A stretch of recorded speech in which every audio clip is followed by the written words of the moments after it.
Fala pessoal, sejam todos bem-vindos a mais um episódio aqui do Clube Criminal. Hoje o tema vai ser Grandes Operações, o Retorno. Se você não viu a parte 1, ouça depois que você sair daqui. Vai lá, procura no Spotify Clube Criminal que você vai achar esse tema de grandes operações, porque a gente está com o Guto Augusto aqui, o rei das grandes operações, para poder falar um pouquinho com você sobre este tema. Bom, junto comigo aqui está João Ricardo Batista, o homem dos plenários do júri, já fez júri do Iapoque ao Chuí. Thiago Bunin, nosso grande mestre, está aí presente hoje, e também o Guto. Vou passar a palavra aqui para o João. Fala, João. Fala pessoal, muito bom dia, boa tarde, boa noite, boa madrugada, dependendo da hora que você está escutando. Para quem está aqui ao vivo, já se acostumou, toda segunda e quarta-feira nós temos um encontro marcado aqui no Spotify, aqui no YouTube, olha só, aqui no Instagram e depois fica gravado no YouTube e também no Spotify. Segundona Brava, daqui a pouco já estou eu com as vestes talares, indo para atendimento de júri. Hoje tem atendimento no presídio e também tem aula, excepcionalmente hoje na segunda, aula do Criminal na Prática. Então, vocês vão me acompanhar aí. Quero passar a palavra agora para Thiago Bunin, nosso mestre, nosso professor. Bom dia, Thiago Bunin. Fala, pessoal. Muito bom dia para vocês. Entrando aqui agora para acompanhar mais um dia do nosso Guto, grande Gutão, que essa semana está com um evento aí. Já na live a gente vai falar mais para vocês, explicar o horário e tal. Mas fiquem ligados. Eu já quero dizer desde o início para vocês, nós temos 140 pessoas aqui. Eu tenho certeza que nem todos vocês já seguem o Guto. Então não vamos perder tempo. Já vamos aqui ó, em cima da cabeça do Rodrigão, clicar nesse Grande Operações ali, onde está escrito Grande Operações, em cima da cabeça do Rodrigo. O Rodrigo vai me ajudar apontando ali. Isso. E você vai clicar ali e vai seguir todos nós, principalmente o Gutão. Beleza? Sem delongas, já quero passar a palavra para ele, desejar uma ótima semana, que seja uma semana vindoura para você, meu amigo Augusto. Tudo bem, meu amigo? Bom dia. Bom dia a todos. Bom dia, Thiago Bunin, João Ricardo Batista, Rodrigo Alvarez. O áudio tá de boa aí? Estou aqui no aeroporto fazendo. Coloquei o tripé aqui, já até coloquei. Dando para ouvir aí? Voltou? Show de bola. Fazendo aqui diretamente do aeroporto, estou aqui na sala VIP, coloquei o tripézinho aqui, montei a cabana, estamos aqui direto. Grande Rodrigo Alvarez, bom dia a todos aí. É um prazer retornar aqui, estar falando de grandes operações. Esse final de semana estou aqui no Rio de Janeiro, estou voltando, também tem um evento aqui no Tribunal do Júri Brasil. E falando de grandes operações, para a tribuna, no evento do Tribunal do Júri, o que tem a ver, Guto? Tem tudo a ver, porque tem muita grande operação desaguando lá no plenário do júri, sendo julgado por juízes leigos, e aí o João Ricardo recebe aquele processo de 5.000 folhas despencando lá no plenário do júri, e o colega liga e fala assim, doutor, é um processo simplesinho, só tem uma prova contra ele, só uma interceptação. Quando pega, vem aquela devassa de provas que foram feitas na grande operação, jogada lá no plenário. Então, muito bom. E hoje aqui a gente vai falar um tema bem legal, que é estratégias de soltura em grandes operações. O pessoal tem geralmente uma visão, né, de que as grandes operações é mais difícil conseguir a liberdade do que um processo comum. Eu falo o contrário. É mais fácil, porque você tem outros meios de combater a prisão preventiva, a prisão temporária. Existe também ali uma complexidade em si. Existe também uma dificuldade de... Quando tem muitos alvos, geralmente a decisão, quando vem de forma genérica, você consegue combater individualizado ali, mas tem forma certa de fazer, tem jeito certo de fazer. E é isso. Obrigado aí por mais uma vez estar aqui com os amigos aí, batendo esse papo aqui, que eu gosto tanto. Show de bola. Bom, e é curioso, né, o Guto falar isso, porque na violência doméstica, por exemplo, eu falo pra você ao contrário. Quando alguém é preso na violência doméstica, é muito difícil de soltar. Parece que o juiz tem um medo, assim, de soltar alguém que está preso por conta de violência doméstica. Às vezes é um descumprimento de medida protetiva. Eu já tive prisão aqui por vias de fato, por exemplo, e o cara ficou mais tempo quase do que a pena que ele iria cumprir. E a gente conseguiu um excesso de prazo mostrando isso.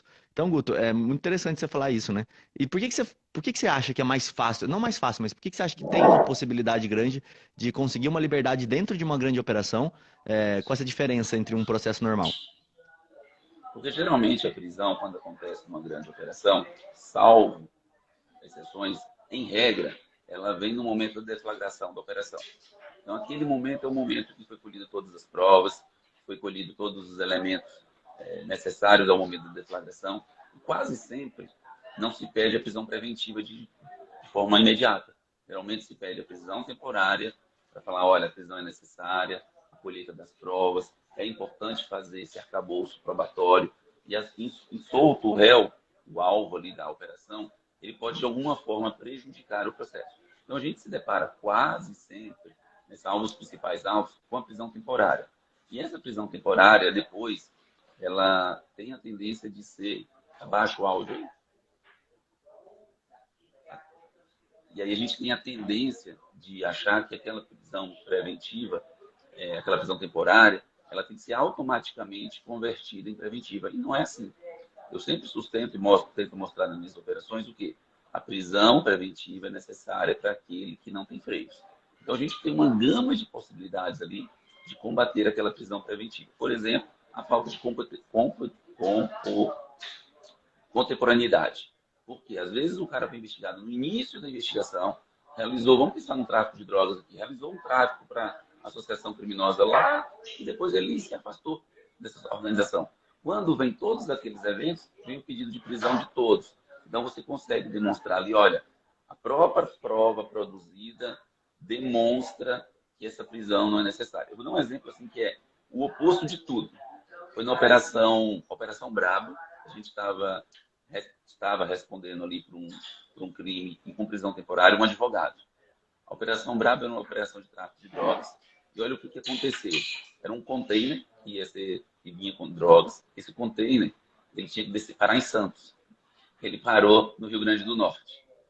E aí figurou aquele problema. Falou, o container que vai ser contaminado era para ele ter aportado em Santos e por um erro aqui ou por um destino aqui, ele acabou indo para o Rio Grande do Norte. E aí pediram ajuda desse advogado para fazer ali uma intermediação para tentar fazer a devolução desse container. E pelas interceptações, dava a entender, sim, que o advogado sabia que aquele container seria contaminado com entorpecente. Então o Ministério Público pediu a prisão temporária dele e de um monte de gente. Quando eu fui contratado, ele estava preso lá em São Paulo. A gente não tem uma cela especial. Eles ficam presos, os advogados aqui em São Paulo, estado de São Paulo, no presídio militar. Um presídio militar que tem uma instalação que é boa, tem cama, tem geladeira. É um quarto onde os militares ficam presos no próprio quartel. Então eles utilizam esse local como se fosse uma sala de estado maior, uma cela especial, né? E aí, quando eu fui atender, ele já estava querendo fazer delação. Doutor, já estou pensando aqui em delação, não aguento ficar preso, pelo amor de Deus. Eu li o processo inteiro. Eu falei assim, eu tenho uma estratégia. Ele falou, qual que é a estratégia, doutor? Eu falei, qual que é a estratégia? Eu falei, a estratégia... Deixa eu dar uma ajeitada aqui. Ver se está melhor aí o som. A estratégia é não fazer nada. Ele falou, como assim? Eu falei, a gente não vai pedir revogação de prisão temporária sua. Por quê? Porque tem tantos alvos denunciados, tantos alvos presos nesse processo, tanto as alvos, uma situação jurídica mais complicada do que a sua, que se a gente quiser pedir de revogação de prisão temporária agora, vai chamar a atenção e pior, talvez tenhamos uma decisão do tribunal falando que sua prisão é necessária. E eu não quero que forme esse convencimento na cabeça do magistrado de primeiro grau. A gente vai fazer o contrário. A gente vai atravessar uma petição no processo, dentro da Operação Brabo, falando, excelência, apesar de entender que não é necessária a prisão temporária, a defesa requer que seja observado justamente a colheita de provas com relação a ele, para demonstrar que não é necessário, posteriormente, uma decretação de prisão preventiva, porque a condição dele de envolvimento foi esporádica, foi uma única conduta, e muito provavelmente ele vai responder ali por uma associação ao tráfico, se for um tráfico, é um único evento de tráfico. Então eu requeiro que, quando da análise da prisão, no final da prisão temporária, que se aplique as medidas cautelares em substituição a um possível pedido de prisão preventiva. O que aconteceu? Foi justamente isso.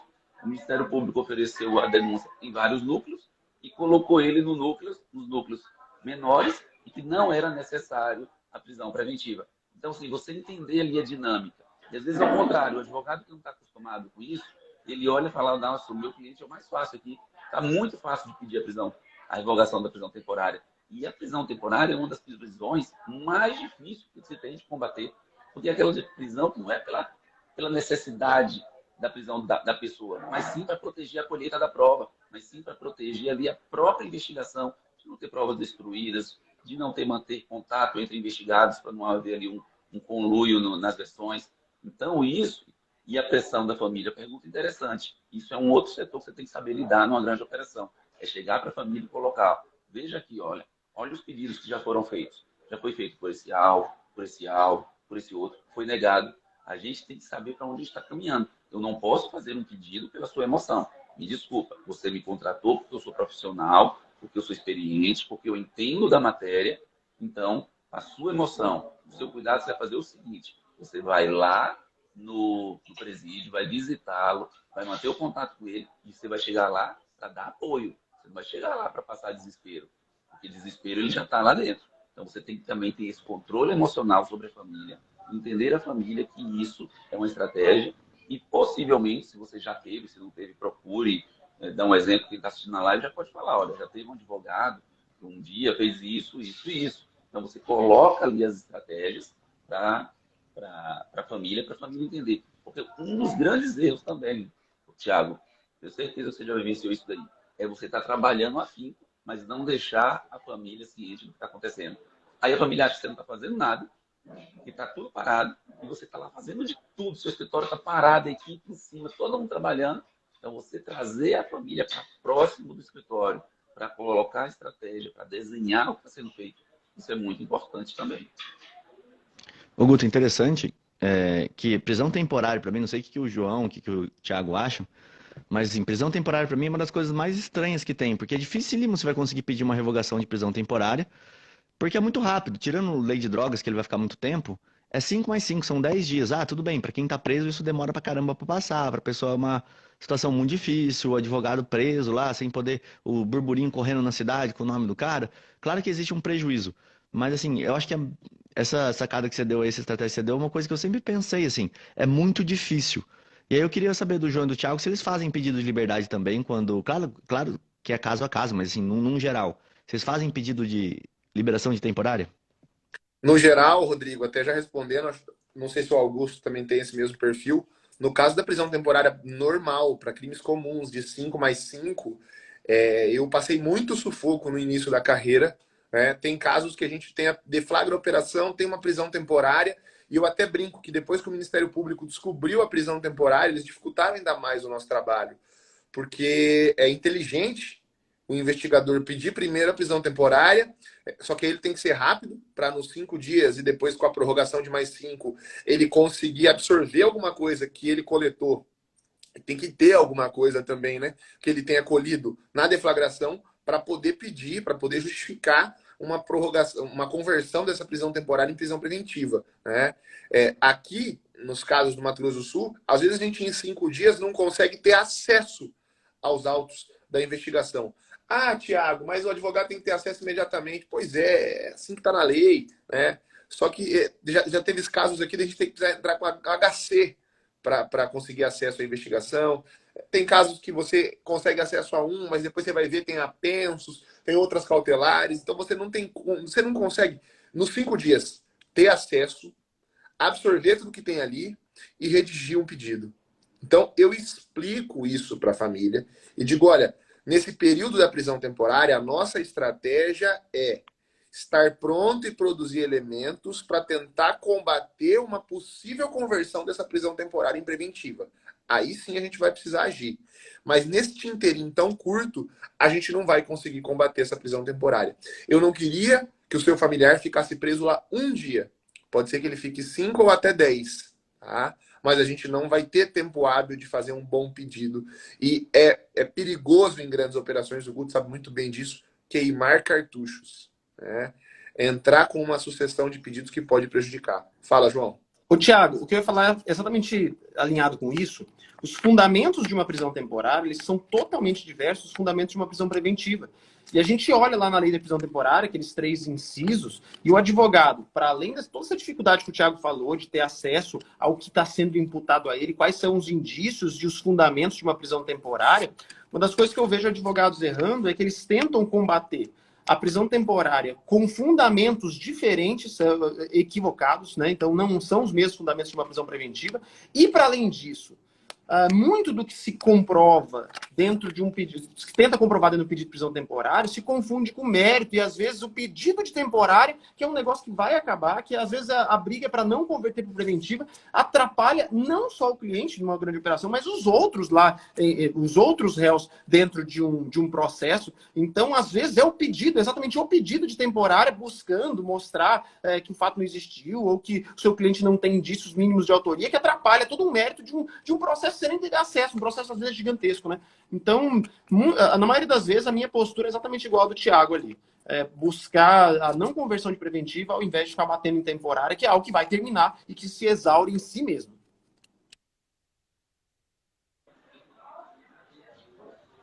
Uma outra situação, posso falar?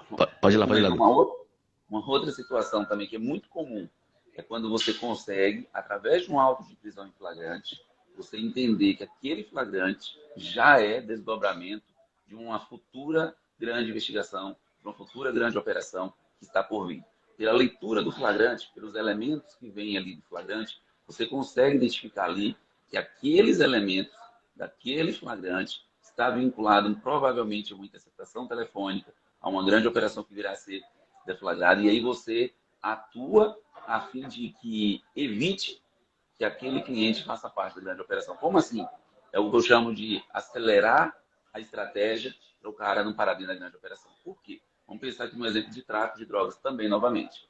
O cara vem transportando drogas e aí ele é abordado pela polícia. Vem aquela máxima sempre, né?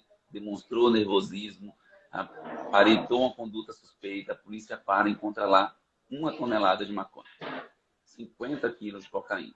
E aí vem para o auto de prisão em flagrante. No auto de prisão em flagrante, não vou falar muito aqui, porque no evento Caçadores de Grandes Operações, esse é o tema da primeira aula, como identificar uma grande operação, como fazer essa identificação dessa grande operação no flagrante. Então, só para ir para o tema que a gente está aqui, que é o tema de liberdades em grandes operações, você identificou ali no flagrante com os elementos que eu demonstrarei para vocês aí no evento dia 27, amanhã, né? Amanhã às 9 horas. Quem não está inscrito, já clica aí no meu perfil depois, se inscreve aqui depois da live, não perde. Vou mostrar como é que faz essa identificação dentro do flagrante. Mas você identificou que aquele flagrante é uma possível, se trata-se de uma possível grande operação. Eu já fiz essa estratégia e deu muito certo. Um dos alvos era o batedor. Você vai conversar com o cliente e falou, doutor, tinha um batedor. E o batedor era meu primo, inclusive.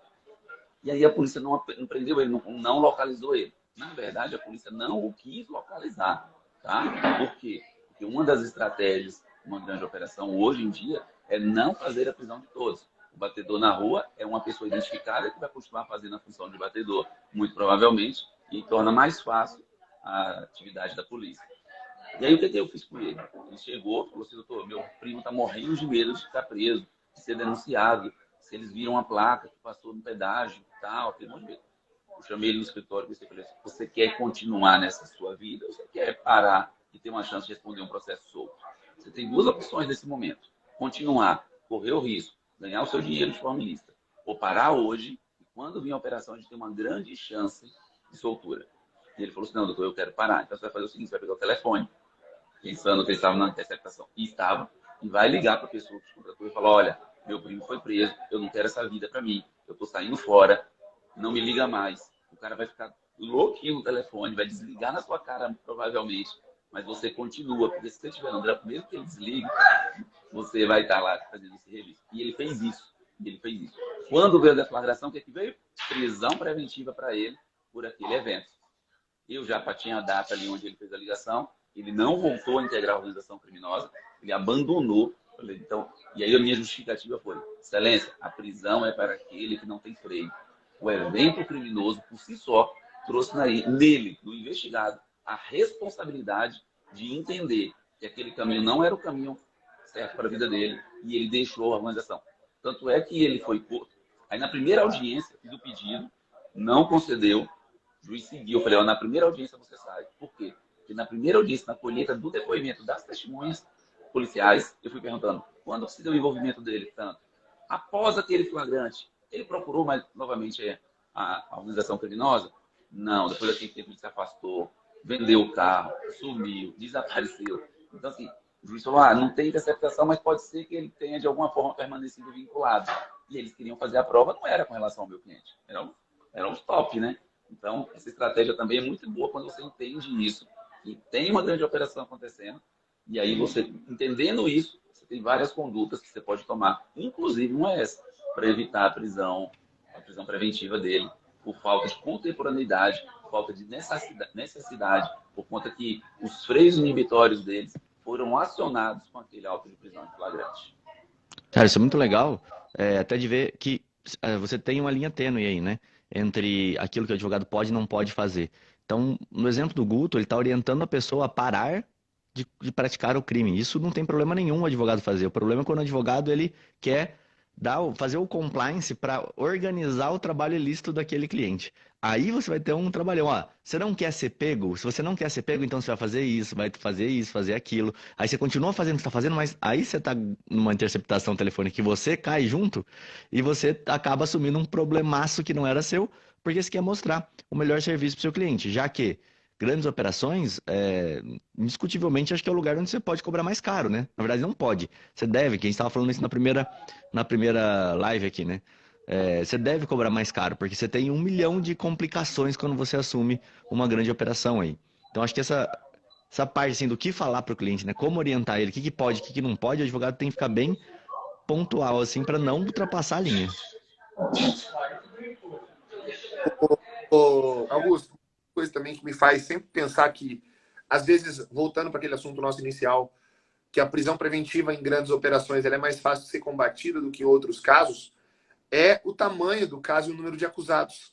Se a gente for olhar as decisões que decretam prisão preventiva em grandes operações, nem sempre elas encontram uma boa fundamentação em relação a todos os alvos daquela operação. E o teu cliente pode ser um desses alvos que, no momento do juiz fundamentar especificadamente, né, a decretação da prisão preventiva, ele ficou esquecido. O que normalmente acontece é que as decisões, às vezes, até são grandes, não são decisões pequenas, e eu sempre digo que o tamanho da decisão não se confunde com ela estar fundamentada ou não, né?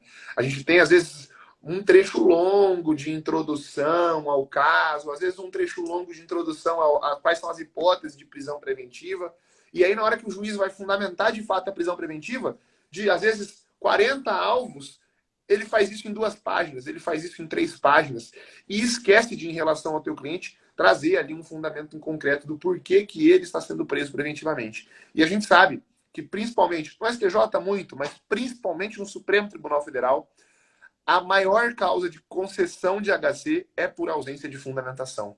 É por ausência de fundamentação. Essa é a maior causa de concessão de habeas corpus em prisão preventiva no Supremo Tribunal Federal. Então, ainda que você não acredite nesse fundamento na primeira instância, nos tribunais de origem, etc., é importante que ele seja um fundamento do seu habeas corpus. Aliás, até falei algo aqui que me fez pintar uma dica, né?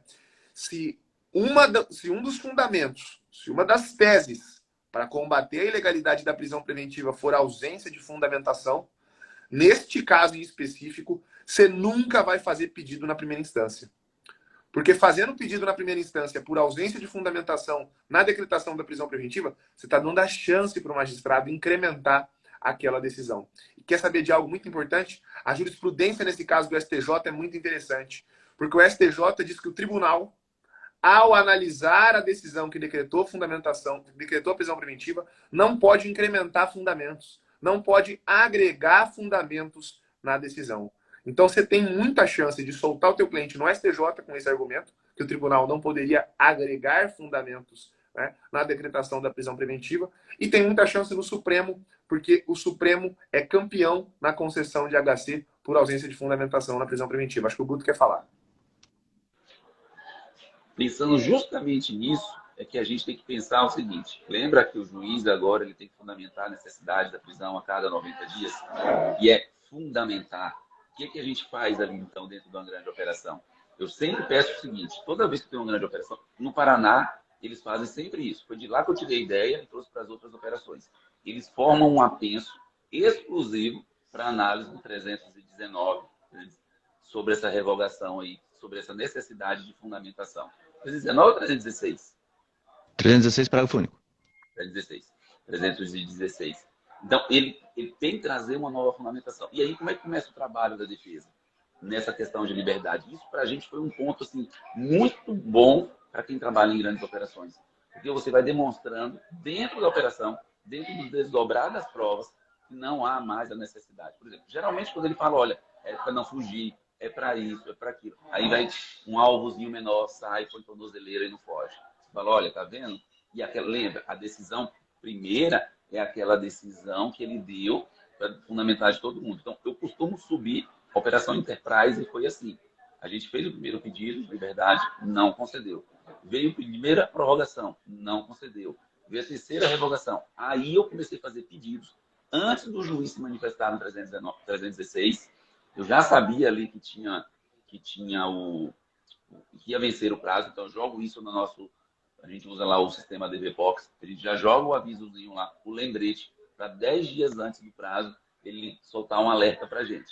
Soltou esse alerta, a gente já faz a petição para o magistrado, olha, excelência, está próximo a Vossa Excelência reanalisar a prisão. Entendemos agora que não é a necessidade mais dessa preventiva por esse ponto, esse outro ponto, esse outro ponto.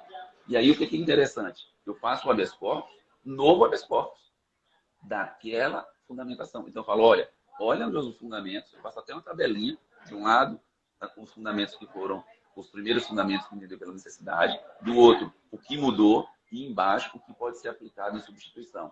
Então, e aí a gente estava com um principal alvo nesse processo. Né? A gente tinha 3 alvos. 2 eram pilotos, a gente conseguiu a soltura rápido, e o principal alvo, o do núcleo, que infelizmente também era advogado, ele foi revogando, mas não revogava a prisão do advogado. Então a gente foi mostrando isso. E o cliente emocionado, o cliente querendo ir para a audiência, querendo que eu pedisse desmembramento do processo. Olha só a cabeça do cliente. E quando o cliente é advogado, é pior ainda, né?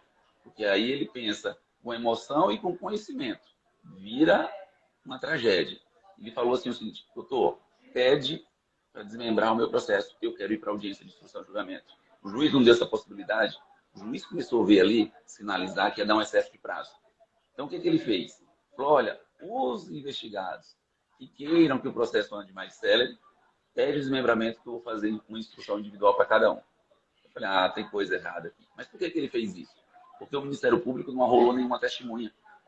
Então, as denúncias hoje, elas não vêm mais com testemunhas nas grandes operações. A prova pré-constituída é o que fundamenta o pedido de prisão, o pedido de condenação, o pedido de manutenção de todas as prisões e condenações, é com a prova pré-constituída. Você tem que saber trabalhar com essa prova pré-constituída. Eles não arrolam. O que acontecia antes? Eles arrolavam uma testemunha, a defesa ia lá e mostrava as nulidades através daquela testemunha, mostrava as falhas do processo. Então, eles entenderam o seguinte, eles trabalham na certeza da ignorância da defesa. Eles têm certeza disso. Olha, são poucos os que vão entender isso daqui, então é melhor a gente correr o risco de que, novamente, algum advogado entenda trabalhar com essa prova do que colocar testemunhas.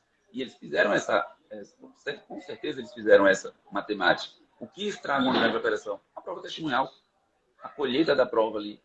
É isso que demonstra as falhas. Então, eles não estão rolando mais testemunhas. Então, na Enterprise, ele fez isso. Eu bati o pé e falei, não concordo, não vou fazer. A gente vai insistir, porque estava faltando alguns documentos. Falei, não vamos. Fizemos um habeas corpus, não tinha os ofícios das operadoras, não tinha o período que foi realmente interceptado. E a gente fez um habeas corpus e o tribunal falou, só é para começar a instrução após a defesa ter acesso a tudo. E ele ficou batendo nisso. 2 advogados pediram para desmembrar. 2 advogados. Sabe o que aconteceu? Os 2 estão condenados, um a 25 anos, outro a 32 anos, e todos os outros réus agora soltos. Não existe mais réus presos na Operação Enterprise. Todos, salvo o major que foi preso na Bélgica, foragido. Então, assim, como é que você, advogado, agora explica que a estratégia sua de acelerar o processo? Porque o convencimento daquele magistrado de primeiro grau é muito difícil você conseguir reverter uma condenação em primeiro grau numa grande operação. Ele autorizou todas as quebras de interceptações telefônicas, ele autorizou a prisão preventiva. Você acha que se ele entendesse que não tinha elementos de autoria, materialidade, ele ia autorizar uma prisão preventiva? Ele ia autorizar uma busca e apreensão? Não ia. Então, assim, a gente trabalha nas grandes operações. Conseguir soltura em uma grande operação é muito difícil. Conseguir absolvição numa grande operação em primeiro grau é muito difícil. É por isso que o STJ é conhecido como cemitério das grandes operações. Porque as nulidades vão subindo, vão chegando lá. Então, você tem que tomar muito cuidado, pensando na liberdade do seu cliente, no 316, de fundamentar e trazer esses elementos de fundamentação, para justamente você ter um resultado positivo. Porque uma grande operação, ela pode levar lá em cima. É maravilhoso. Os honorários são muito bons.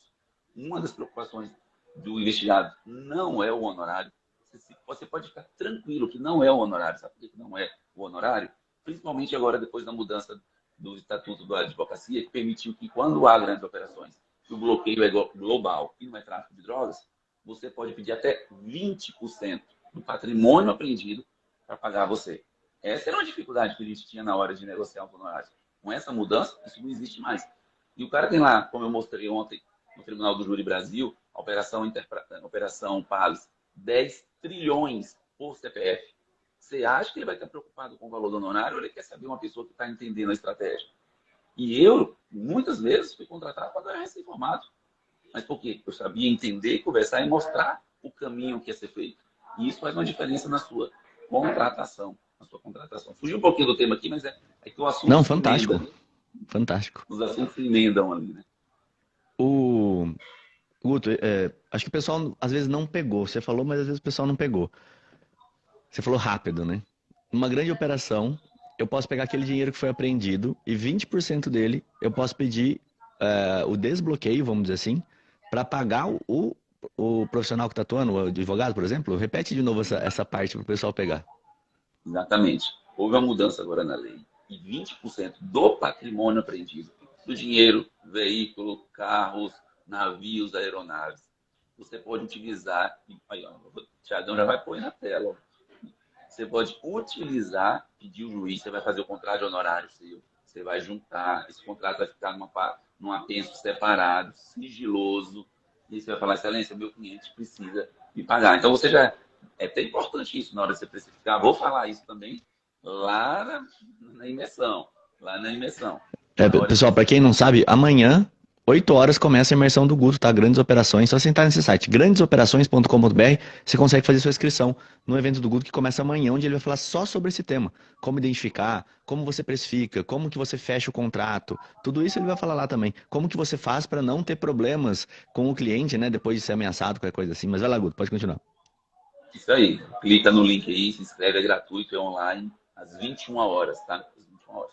Então você pode pegar esse valor e reverter para pagar os seus honorários. E aí vai uma dica aqui, só uma pontinha do que eu vou mostrar lá, tá? Só uma pontinha, que você pode pensar num orçamento e já englobe tudo que você vai precisar. Perito e tudo mais, que você não ficar lá peticionando toda hora para o magistrado e ele começar a entender ali que ali não é a casa da mãe Joana, não é assim também não, vai precisar de dinheiro, eu sou banco. Não é assim não. Então você pensa com estratégia, faz um contrato de honorário muito bem feito. Inclusive, quem estiver na nossa última aula, eu vou compartilhar o meu contrato de honorário de grandes operações, com todas as cláusulas que tem, com tudo. É um contrato muito completo, inclusive já tendo aí o artigo 24A da Lei 14.365/22. Cara, show de bola. Eu falei 8 porque eu tô com o horário de Mato Grosso do Sul na cabeça. Mas o horário de Brasília, aqui a gente tem 1 hora menos, né? Então é 9 horas. De terça-feira começa o evento, vai ter aula terça, quarta e quinta. Bom, outra coisa que eu ia falar, em cima disso, eu quis pegar primeiro esse ponto, porque ele é muito interessante. O Guto falou rápido, às vezes a pessoa ouviu, mas não pegou.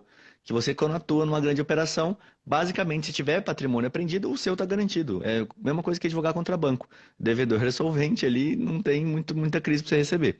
Claro, caso você ganhe contra o banco, claro, né?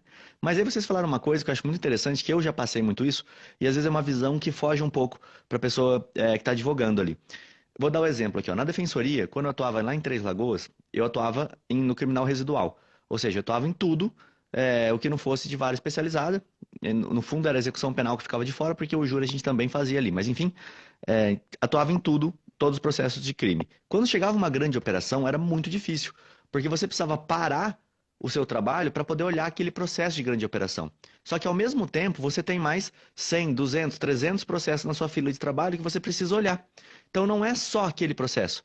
Hoje o Ministério Público até tem os órgãos deles que são especializados, que eles param para fazer grandes operações. Às vezes o cara fica em cima só de um processo, mas o magistrado não. Não tem, ou pelo menos aqui em Campo Grande, nas outras capitais, assim, não tem muitas varas que são especializadas em grandes operações. Se você pega aqui em Campo Grande, vai cair para algum dos juízes criminais, né? O Thiago sabe muito bem disso. E aí o cara vai ter que atuar nesse processo de grande operação e em todos os outros que está na vara dele. Salvo violência doméstica, que vai ficar numa vara exclusiva, crime contra a criança, né? Crimes contra as crianças ali, que tem vara especializada, e júri. Agora, o furto, o roubo, todo o resto de crimes que estão acontecendo vai cair junto com aquele de grande operação. E aí o magistrado ele vai ter que fazer o quê? Do mesmo jeito que eu, Rodrigo. Vai ter 200 processos para ele dar a sentença, entre eles o da grande operação. Então, por isso, pessoal, que às vezes é difícil para o juiz ele individualizar a conduta, é difícil para o juiz dele dar uma decisão muito próxima do seu cliente, porque assim como o Guto e o Thiago falaram, são 40 advogados, 40 réus às vezes, 30, 20, que seja. É um monte de gente sendo investigada com um monte de interceptação telefônica e fica muito difícil para o juiz poder analisar tudo isso. Aí ele faz o quê? Como ele tem prazo para cumprir, o CNJ aperta, ele acaba fazendo uma decisão mais genérica e despachando isso. Ou tirando um dos assessores, eu já sei, às vezes tem juiz que faz isso, pega um dos assessores que ele tem lá no gabinete e deixa específico para aquela operação, ou para 2 ou 3 operações ali, porque aquela pessoa vai saber melhor daquele assunto. Então, você conversar com os assessores é muito interessante, né? Por conta desse fato que eu acabei de falar, e também você entender isso. E onde isso resvala? Resvala no quê? O Estado precisaria ter uma decisão fundamentada. O juiz não pode se valer disso para falar, olha, eu tenho muito trabalho, por isso que eu não fundamentei. E aí que entra todas as dicas que o Guto, que a gente está conversando aqui hoje, né? Você colocar esse pensamento ali é muito interessante. E aí eu queria até perguntar para vocês, como que isso funciona? Se eu estou falando isso no nível Estado, imagina no nível STJ. Como que funciona uma grande operação em tribunais superiores? Assim, essa mesma dificuldade, o pessoal sabe quando você fala o nome da operação, o pessoal que te atende ali no gabinete sabe qual é essa grande operação? Ou vocês sentem que não, é uma coisa mais assim, tipo, tem tanto processo, tem tanta grande operação no STJ que fica meio perdido? Eles sabem, Rodrigo, a gente, né, eu e o Augusto, a gente sabe bem como é que funciona isso, eles sabem. Inclusive, o nome da operação é algo que chama bastante atenção. E eu, Thiago, vou ser bem sincero, quando eu estou em algum caso de operação, eu prefiro nem colocar o nome dessa operação na minha petição lá no começo. Eles vão saber, eles vão identificar, obviamente, né? Mas eu não vou chamar essa atenção, né, de início, porque eu acho que já é algo ruim quando bate ali na maioria dos casos, né? Tem ministros especificadamente que mudam a forma de votar, né, quando o caso é de grande operação, né? Tem ministros que dificilmente atendem advogado. Quem atende normalmente é o chefe de gabinete, etc. e tal. Quando é casos de grande operação, são esses ministros que vão te atender, né? Então muda até o procedimento de atendimento, a forma de tratamento, etc. E muda bem a forma de decidir em casos de grande operação. Guto, acho que sente isso também, né, Guto? Sinto. Mas um dado interessante, que apesar de eles sentirem e ter essa diferença, tem um cuidado especial, é um dos processos em que eles analisam com mais critérios as nulidades. As nulidades, assim, para grandes operações, você sabendo trabalhar nulidades, demonstrando, inclusive, acho que é na operação Cevidia, recentemente, depois eu vou até compartilhar aqui no meu perfil, o voto do ministro Rogério Schietti, e ele falando o seguinte, ele falou assim, olha, a gente tem criticado muito o trabalho da polícia, as invasões de domicílios, o descumprimento, mas aqui eu tenho que fazer uma meia-culpa. Nessa operação, ela está sendo anulada toda a interceptação telefônica por conta de nós, juízes. O Ministério Público ele fez o papel dele perfeitamente. Ele fundamentou, ponto por ponto, a necessidade de cada alvo ser interceptado. O delegado também o fez isso, mas o magistrado, ao decidir, ele simplesmente fez a fundamentação per relatione. Ou seja, ele simplesmente falou, nos termos da fundamentação, nos termos, da manifestação do Ministério Público e do delegado, defiro. E aí, qual foi a crítica dele? O réu tem direito de saber como fez o seu juiz. Ainda que ele faça menção a alguns textos, ele precisa saber como que o meu juiz pensa. Ele não está sabendo ali como ele pensa. Então, isso faz uma diferença bem grande e é muito comum, justamente pela quantidade que o Thiago falou ali, a gente não pedir uma necessidade de falar sem fundamentação, você pedir para o juiz de primeiro grau. Por quê? Justamente por isso. O STJ ele entende que as instâncias superiores não podem consertar o erro do juiz, não pode agregar novos fundamentos. Então, pensando isso, ele anulou a interceptação telefônica na íntegra. É muito difícil você ver isso. Geralmente é um período, é um trecho, são para alguns alvos. O primeiro alvo, inclusive, que fez o habeas corpus, ele tinha definido só para aquele alvo. E aí, nesse segundo habeas corpus, ele concedeu a ordem e aí estendeu de ofício para todos. Então é o seguinte, é uma mudança de paradigma muito grande. E aí, por que nas grandes operações, tanto no juiz de primeiro grau, como no TJ, no STJ, há essa preocupação? Porque é algo que para o serviço deles. É um processo grande, é um processo complexo, é um processo que ferra com a pauta do juiz de primeiro grau. O tribunal, geralmente, quando vai fazer sustentação oral, pode perceber, quando é o julgamento da operação, é uma pauta menor, porque vai ter ali 10, 15 advogados fazendo sustentações orais naquele processo. Teve uma operação, inclusive, no TRF3, foi a operação Mosaico. Eles marcaram a pauta exclusiva para o julgamento dessa operação. Eram 60 alvos, são 60 advogados fazendo sustentação oral. Então, há essa diferença, há esse tratamento direto com os assessores. Eu, diferente do Thiago, eu já coloco estampado lá. Trata-se de mais um habeas corpus da operação. E aí eu falo, mas por estratégia. Por que por estratégia? Justamente para falar o seguinte, olha, quando a situação é boa do cliente, eu falo, olha, trata de mais um alvo. Mas, diferente do alvo tal, do alvo tal, do alvo tal, a fundamentação desse daqui é outra. E o nome, né, a gente não falou aqui, mas o nome, por que o nome? Porque é tudo que a gente lutou toda a vida porque o processo não tenha capa. O que é ter capa? Você ser julgado, seja o pobre, seja o rico, seja o negro, seja o branco, de forma idêntica. E aí vem a capa para quê? Para justamente falar, olha, isso aqui é um caso diferente. Se não fosse o nome, não era Lava Jato. A pessoa, processo Lava Jato. Processo número 15.025, 340, 0.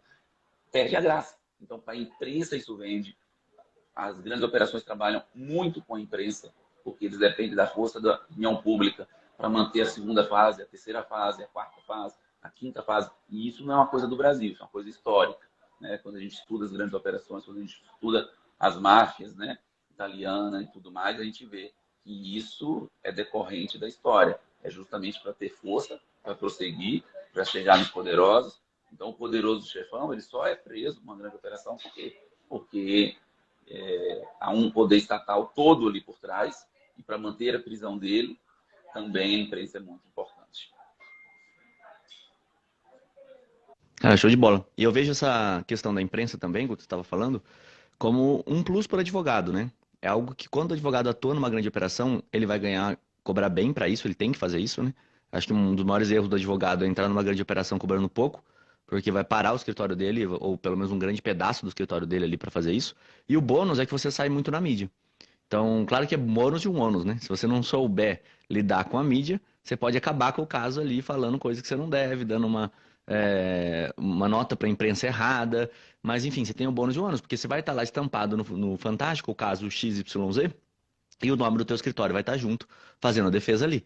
Então, acho que esse é um lado bom, né? Vocês sentem isso aí no dia a dia, assim, que quando tem essa repercussão, vocês conseguem, sei lá, aumentar o nome do escritório, a reputação e assim por diante? E você fica em evidência, né, Rodrigo? Os próprios clientes, né, Guto, chegam no escritório e falam: nossa, doutor, vi você no caso tal, fiquei sabendo que você divulgou para o fulano de tal, eu vi você atuar no caso tal. Então, isso é importante. Eu quero ouvir o Guto, depois eu vou voltar para falar uma outra coisa de imprensa, que é bem legal, que a gente não aprende na faculdade também, pouca gente por aí. Tá, Guto? Eu lembro que na operação, eu estava lá no Tribunal do Júri Brasil, em Fortaleza, em abril, e aí saiu no Domingo Espetacular na Record, uma reportagem sobre uma grande operação, mostrando, já tinha gravado, né, gravei no escritório, eu estava no restaurante, aí começou a no WhatsApp, todos os clientes mandando, nossa, doutor, você é foda, você tá no... Você tá, tô te vendo. E aí o cliente em si também tem isso, viu, gente? Não vamos ser hipócritas aqui. Ele quer ser defendido por o cara que está lá na mídia, que está aparecendo e com o resultado, né? Nesse caso, era uma operação em que eles usavam helicópteros para levar a droga até os contêineres do navio. Então, é muito difícil, porque tem toda aquela entrada do container, tem os scanners, tem tudo. E o inteligente lá dentro do helicóptero filmando. Estamos chegando. E aí, na apreensão do celular, encontrou tudo isso daí. Então, assim, é muito bom, assim, traz. Mas aí você ter essa preparação para falar com a imprensa é muito importante. A gente tem um parceiro no nossa mentoria, que é o jornalista Alan de Abreu. Eu sempre levo ele lá e os caras falam assim, olha, de todas as causas, fica até difícil, mas a do Alan de Abreu mudou meus paradigmas, porque a gente tem a mente de entender, e todo mundo sempre fala para isso, toma cuidado com a imprensa. Você vai entrevistar 40 minutos, e é verdade, e vai aparecer 30 segundos. É verdade também. Só que o jornalista, Quando você sabe o que você está fazendo, e você usa as técnicas que ele informa lá, como que o jornalista fica preso com o advogado para poder não o ferrar na entrevista ou colocar algo, você muda o paradigma. O Alain de Abreu, só para você ter uma ideia, ele tem 3 livros escritos. Rota Caipira, é um livro que ele demonstra todo o trajeto da cocaína no Brasil, como funciona. Ele tem o Delator, que é o livro da máfia da FIFA, e tem o Cabeça Branca agora, que é o maior traficante que o Brasil já teve. Então, entender como eles fazem essa investigação faz muita diferença para a gente na investigação defensiva. E entender também que eles gostam do advogado.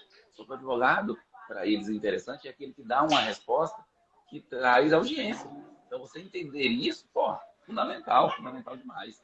É top, assim, você se sente, você fala assim, passou assim, você fica aquele que você trava, você fica tenso na hora do... Não tem jeito de não ficar, né? Mas você, quando sai lá e coloca, é uma sensação muito boa, dá uma adrenalina, assim, top demais. O Guto, deixa eu falar um negócio, isso é muito interessante a relação com a empresa. Só um minuto, Thiagão. É como se fosse o tribunal do júri. Quando você entra no tribunal do júri, você tem adrenalina, é inexplicável. É bem isso. Bom, esse negócio de relação com a imprensa, né, é algo muito interessante. Eu fui aprendendo na prática como lidar com a imprensa. Tem várias coisas que eu podia falar de dica para vocês, mas eu acho que a principal é, sempre que você for falar com a imprensa, seja objetivo e sempre dê uma mensagem marcante. O que é isso? Você tem que ter uma manchete sua também. A manchete nunca vai ser a palavra da defesa. A manchete vai ser sempre que o seu cliente foi preso, que foram não sei quantas toneladas de droga, que o crime é muito grave, algo do tipo. Só que se você dá aquelas notas grandes, expandidas, etc., eles vão pegar só um trecho da sua nota para colocar ali e vão escolher o trecho que eles julgam mais importante, não o que você acha mais importante. Então, sempre que eu vou falar com a imprensa, eu começo com uma manchete. A mensagem que eu envio para eles, por WhatsApp ou por e-mail, sempre ela tem um título que também é chocante. E a partir do momento em que eu aprendi a fazer isso, eu comecei a ganhar um negrito, neste caso. Eu comecei a ganhar uma fonte de letra maior na reportagem. O repórter, quando mídia em áudio e vídeo, ao vivo, etc., ele fala aquela frase que eu julguei mais importante. Então, você tem que colocar ali alguma frase que seja chocante. Você tem que colocar uma manchete ali também. Porque a manchete dele vai ser chocante, só que vai ser desfavorável ao seu cliente. Então, você tem que vir com algo pesado também. Você tem que vir com algo forte também, algo marcante. Porque isso vai aparecer e vai trazer o sensacionalismo que eles usam contra a defesa para a defesa. Isso é muito importante. Vou dar um exemplo na prática que aconteceu recente. Operação Temor. O que era a Operação Temor? Um cliente que a gente defende, né, adolescentes em grandes operações, viu? Pra você ter ideia. Eles estavam montando um plano de invadir, segundo a polícia, né? De invadir uma escola e fazer uma chacina ali. E aí tinha pessoas que estavam aí frequentando a escola que não estudavam lá. E eles me ligaram e falaram, doutor, você pode chegar aqui em 20 minutos dando entrevista aqui na frente da escola? Eu falei, consigo. Você não vai fugir, não. Aí você já vai pensando ali. Quando você chega, é como se você chegasse no plenário do júri. Você olha o jurado onde está, o que o jurado está conversando, o que o jurado está comendo. Você vai se... Eu vi ali que o portão continuava aberto. Mesmo com tudo aquilo acontecendo. E aí, quando ele me perguntou, doutor, o que o senhor diz sobre isso? Eu falei, primeiro, a gente tem que olhar a segurança dos menores. Olha aqui a situação que a gente está aqui agora. O portão se encontra aberto para qualquer pessoa entrar. A Secretaria de Educação tem que dar uma resposta sobre isso. Rapaz, acabou. O foco foi todo para a Secretaria de Segurança para saber quais medidas que eles estavam tomando para evitar que viesse a novas pessoas entrar na escola. Eu falei assim, e é o pior, os adolescentes eles são altamente manipulados. Então a gente tem que evitar as pessoas que possam entrar aqui e manipular o pensamento dele. Que resposta está dando a Secretaria de Saúde? Não, Secretaria de Educação. Que resposta? Tirou todo o foco, saiu lá eu dando essa entrevista, colocou, como bem apontado pelo advogado, olha aqui, 2 dias após o portão. Na prática, é isso. Você pegou o lance ali, pegou qual que é o detalhe, se é na manchete escrita, como o Thiagão colocou, chama atenção, é você ser sempre ali protagonista também, e eles gostam muito do advogado que faz isso, tá? Isso dá matéria para eles. Claro, vem de jornal, né? O que vem de jornal é a capa sensacionalista. O que dá clique no YouTube, por exemplo, é a pessoa que tá assim, corre que agora explodiu. Aí você vai ver, não tem nada, não tem tanto a ver assim, mas claro que o jornalista vai fazer isso também. Guto, a gente tá batendo aqui 1 hora, eu quero pedir só para você comentar um negócio. Quantas operações e quantas pessoas soltas você tem nessa situação? Dá para você falar um pouquinho sobre isso? Dá para falar, até porque eu mostrei no evento agora, são 53 grandes operações.